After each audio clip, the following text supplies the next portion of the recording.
Assalamualaikum warahmatullahi wabarakatuh. Perkenalkan, nama saya Tasbiti Nurmaliza. Di sini saya akan menerangkan tentang menganalisis pasar konsumen. Baik, untuk yang pertama yaitu apa itu pasar konsumen dan apa perilaku konsumen. Pasar konsumen adalah pasar yang dimana pembelinya adalah individual yang membeli produk untuk digunakan atau disewakan. Tujuan dari pemasaran adalah memenuhi dan memuaskan kebutuhan dan rangsangan serta keinginan pelanggan sasaran. Adapun perilaku konsumen adalah tindakan individu dalam membuat keputusan untuk memuaskan kebutuhan dan keinginan mereka terhadap barang dan jasa yang ditawarkan pasar. Berikutnya yaitu model perilaku konsumen. Ada beberapa pengertian perilaku konsumen. Yang pertama yaitu menurut Engel tahun 1995 mengatakan bahwa perilaku konsumen adalah tindakan yang langsung terlibat untuk mendapatkan, mengkonsumsi, dan menghabiskan produk dan jasa, termasuk proses yang mendahului dan mengikuti tindakan ini. Sedangkan menurut Hawkins 1998 mengemukakan bahwa perilaku konsumen adalah proses individu, kelompok, atau organisasi dalam memilih, membeli, menggunakan, dan mengevaluasi produk atau jasa untuk memenuhi kebutuhan mereka. Jadi dapat disimpulkan dari dua pendapat tadi, dari pengertian perilaku konsumen adalah tindakan individu dalam membuat keputusan untuk memuaskan kebutuhan dan keinginan mereka terhadap barang dan jasa yang ditawarkan oleh pasar. Selanjutnya kita akan membahas tentang faktor yang memengaruhi perilaku konsumen.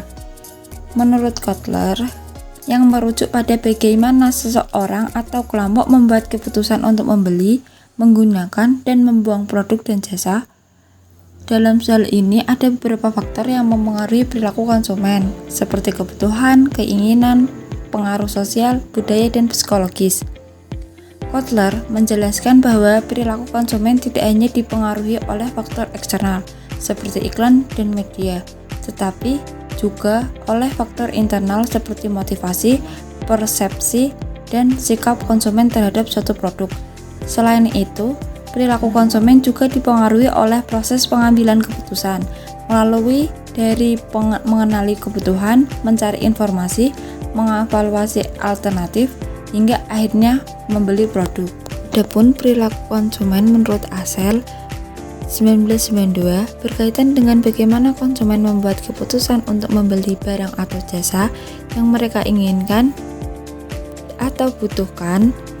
Asel menjelaskan bahwa perilaku konsumen dipengaruhi oleh dua faktor, yaitu yang pertama, faktor individu. Faktor individu mencakup hal-hal seperti kepribadian, pengalaman, usia, pekerjaan, serta sikap dan pendapat seorang terhadap produk atau jasa.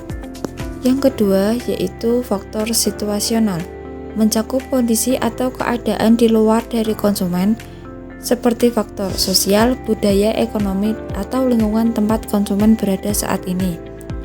Asel juga mengungkapkan bahwa perilaku konsumen bisa dibagi menjadi dua.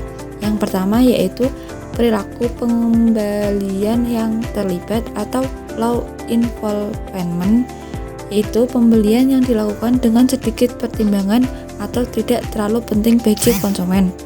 Yang kedua yaitu perilaku pembelian yang terlibat atau high involvement, yaitu pembelian yang melibatkan pertimbangan lebih mendalam karena produk tersebut penting bagi konsumen.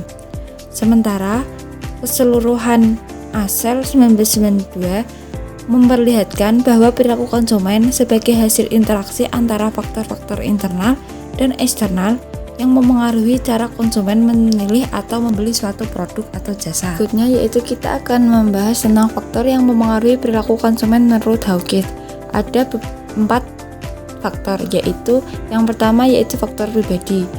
Faktor ini termasuk dari karakteristik individu seperti usia, pendidikan, pendapatan, kepribadian, dan gaya hidup seseorang. Yang kedua yaitu faktor psikologis, berkaitan dengan bagaimana konsumen berpikir dan merasa, seperti motivasi, perspektif, sikap, dan pembelajaran yang mereka miliki. Misalnya, motivasi yang kuat untuk membeli suatu barang atau jasa menjadikan konsumen memandang suatu produk tersebut. Yang ketiga yaitu faktor sosial dan budaya. Lingkungan sosial seperti keluarga, teman, dan budaya tempat tinggal seseorang juga memengaruhi keputusan pembelian. Nilai dan norma budaya yang ada dapat memengaruhi apa yang dianggap penting atau diinginkan oleh konsumen. Yang keempat yaitu proses pengambilan keputusan.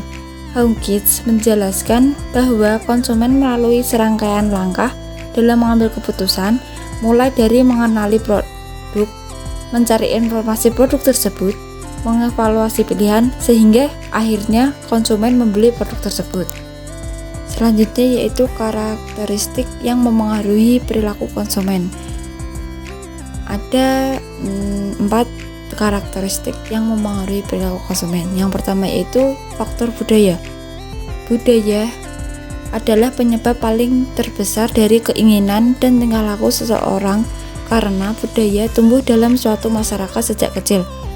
Pengertian budaya itu sendiri adalah kumpulan nilai dasar, persepsi, keinginan, dan tingkah laku yang dipelajari oleh seorang anggota masyarakat dari keluarga dan lembaga penting lainnya.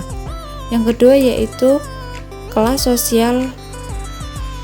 Adapun kelas sosial adalah definisi masyarakat yang relatif permanen dan teratur dengan para anggotanya yang menganut nilai-nilai, minat, dan tingkah laku yang serupa. Kelas sosial menentukan pemilihan produk dan merek tertentu dalam bidang seperti pakaian, peralatan rumah tangga, dan sebagainya. Yang ketiga yaitu peran atau status sosial. Setiap peranan membawa satu kasus yang mencerminkan penghargaan umum yang diberikan sesuai dengan oleh masyarakat. Yang keempat yaitu faktor pribadi. Konsumen dibentuk oleh siklus hidup karena orang membeli barang dan jasa yang berbeda-beda sepanjang hidupnya. Yang terakhir yaitu keputusan pembeli. Proses pengambilan keputusan, proses pembelian dimulai saat pembeli mengenali sebuah masalah atau kebutuhan yang dapat berupa kebutuhan eksternal dan internal. Pemasaran perlu mengidentifikasi keadaan yang memicu kebutuhan tertentu dengan mengumpulkan informasi dari sejumlah konsumen. Pemasaran dapat mengidentifikasi rangsangan yang paling sering membangkitkan minat atau suka konsumen terhadap suatu produk atau jasa. Berhubung tadi adalah materi terakhir, jadi saya mengucapkan terima kasih kepada penonton yang menonton video saya. Apabila ada kesalahan kata, saya mohon maaf. Wassalamualaikum warahmatullahi wabarakatuh.